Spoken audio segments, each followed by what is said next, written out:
Assalamualaikum warahmatullahi wabarakatuh. Perkenalkan, nama saya Dimas Wicaksono dengan NIM awal 2022, NIM akhir 237. Pada kesempatan kali ini saya akan mempresentasikan course yang saya ambil untuk kelas pemrosesan bahasa alami. Jadi pada kelas pemrosesan bahasa alami saya mengambil course di MySkill dengan study case Twitter Sentiment Analysis. Oke, langsung saja. Ini adalah library yang akan saya gunakan selama pengerjaan course. Nah, lalu di sini ada tahap data loading. Jadi pada tahap data loading ini saya dikarenakan ada dua dataset yang akan digunakan. Jadi saya mengimport dulunya yaitu Twitter training dan juga Twitter validation dan mengambil column names, tweet ID, entity, sentiment, tweet content untuk output agar bisa saya lihat pada headnya. Bisa dilihat ini adalah tweet ID, entity, sentiment, dan juga tweet content. Lalu tahap selanjutnya ada data cleaning. Ini penghapusan nilai 0. Jadi sebelum saya menghapus, saya mengecek dulu nilai 0 apakah ada. Ternyata di tweet content ada 686 baris yang kosong. Lalu saya melakukan dropping dan mengecek lagi apakah masih ada nilai kosong yang tertinggal. Ternyata sudah tidak ada. Di sini bisa dilihat tweet ID, entity, sentiment, tweet contentnya semua bernilai 0. Berarti tidak ada nilai kosong. Selanjutnya saya melakukan remove duplicate value. Jadi saya sebelum melakukan penghapusan duplikasi data, saya mengecek dulu dengan menggunakan sum apakah ada. Ternyata ada 2340 duplicate value di dalam dataset. Lalu saya melakukan drop duplicate untuk menghapus value yang duplikat di dalam dataset. Lalu selanjutnya ada remove outliner. Jadi di sini untuk menghindari bias atau ketidakkonsistenan dalam dataset, jadi saya mengecek apakah ada outlier. Di sini saya melakukan visualisasi untuk mengecek apakah ada outlier. Ternyata ada. Dan ini saya mengecek pada panjang dari tweet content dengan menggunakan lambda. Di sini bisa dilihat bahwa ada 150 sampai 200. Ini merupakan outlier yang harus dihilangkan. Nah, caranya adalah menggunakan formula outlier. Jadi saya memberikan batasan lower quartile yaitu 25, lalu mencari median untuk nilai tengah yaitu 50, dan upper quartile dengan batasan 75. Lalu selanjutnya ada saya mencari interquartile range dengan mengurangi upper quartile dan lower quartile. Lalu saya memberikan batasan atau lower boundary, yaitu caranya lower quartile tadi dikurangi 1,5 dikali interquartile range.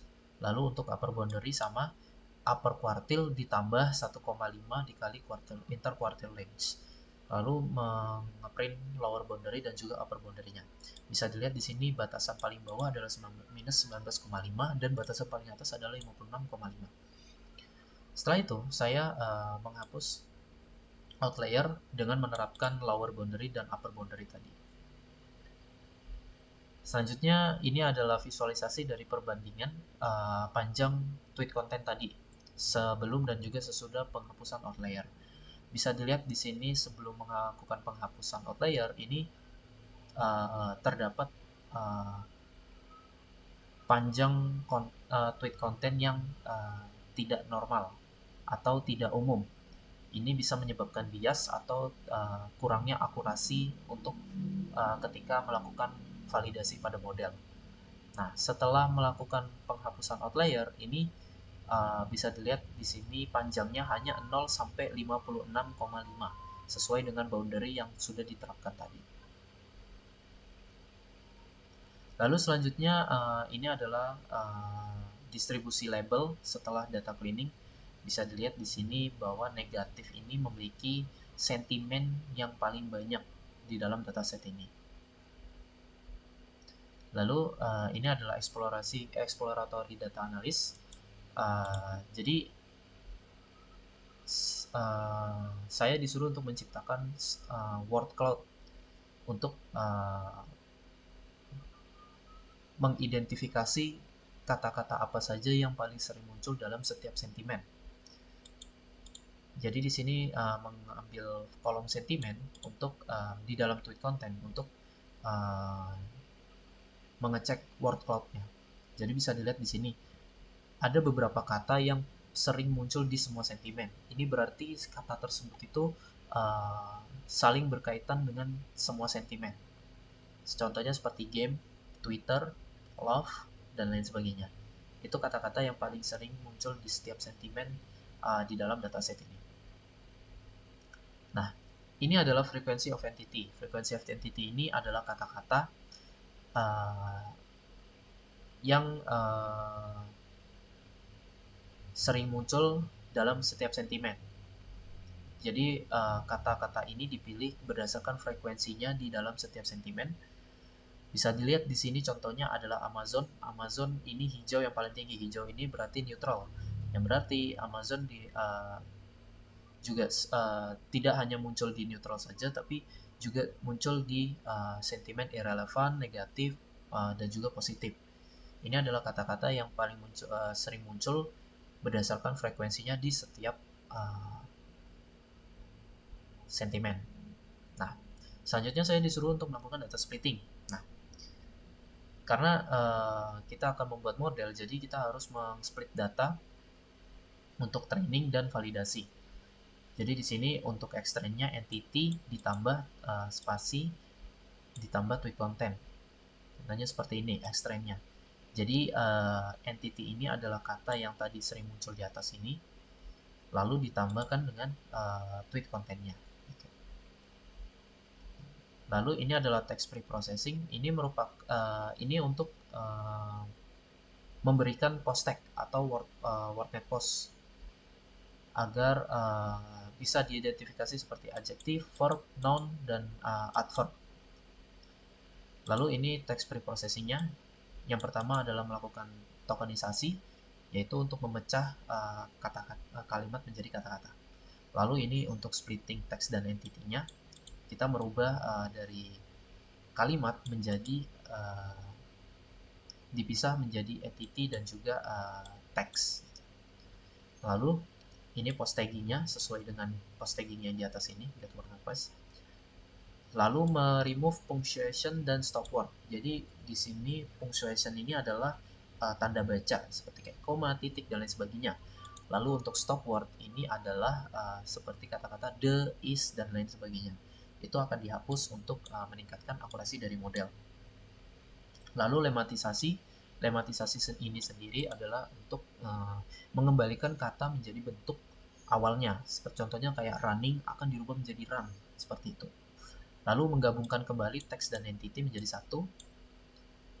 Selanjutnya ini adalah testing untuk text preprocessing.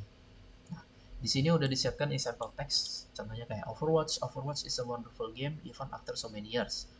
Nah, yang pertama kita akan ngeprint original sentence-nya, yaitu example text ini. Lalu yang kedua kita akan melakukan pengecekan pada example text dengan mengambil function dari text preprocessing ini. Nah, ini bisa dilihat original sentence-nya sama, Overwatch is a wonderful game even after so many years. Nah, ini adalah after text preprocessing. Ini adalah bentuk yang sudah di preprocessing. Contohnya kayak ini. Overwatch diberikan label NN karena dia termasuk dalam noun atau kata benda. Wonderful masuk ke dalam J yang berarti dia adjektif atau kata sifat. Game kata benda. Even dia masuk ke dalam RB yaitu adverb. Adverb itu adalah kata sifat dan lain sebagainya.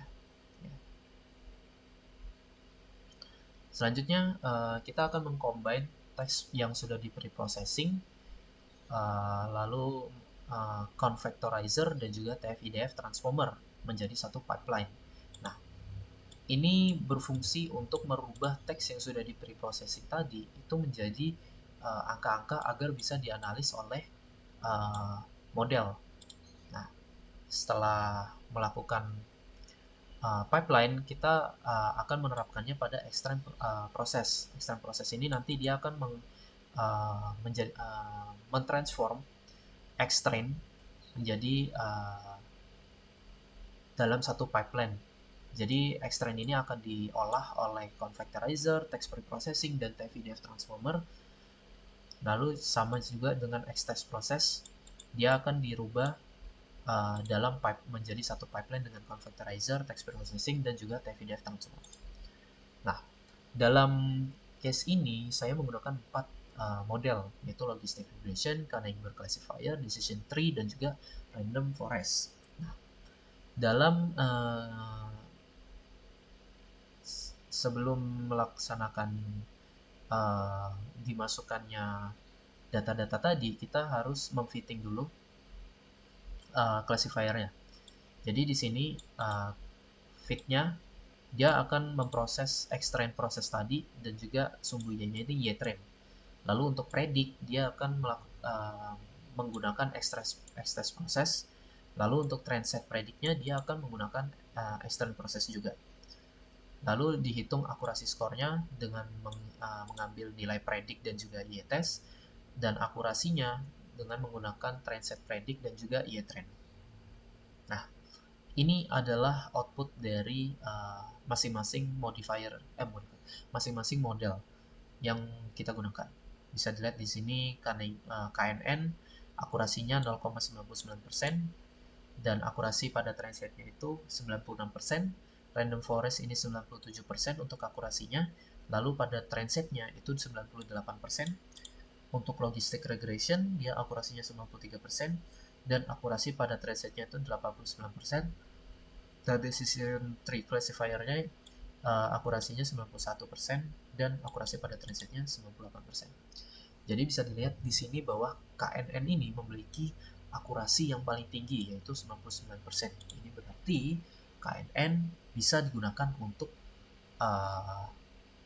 klasifikasi sentimen analisis. Sekian dari saya, semoga bermanfaat. Terima kasih. Wassalamualaikum warahmatullahi wabarakatuh.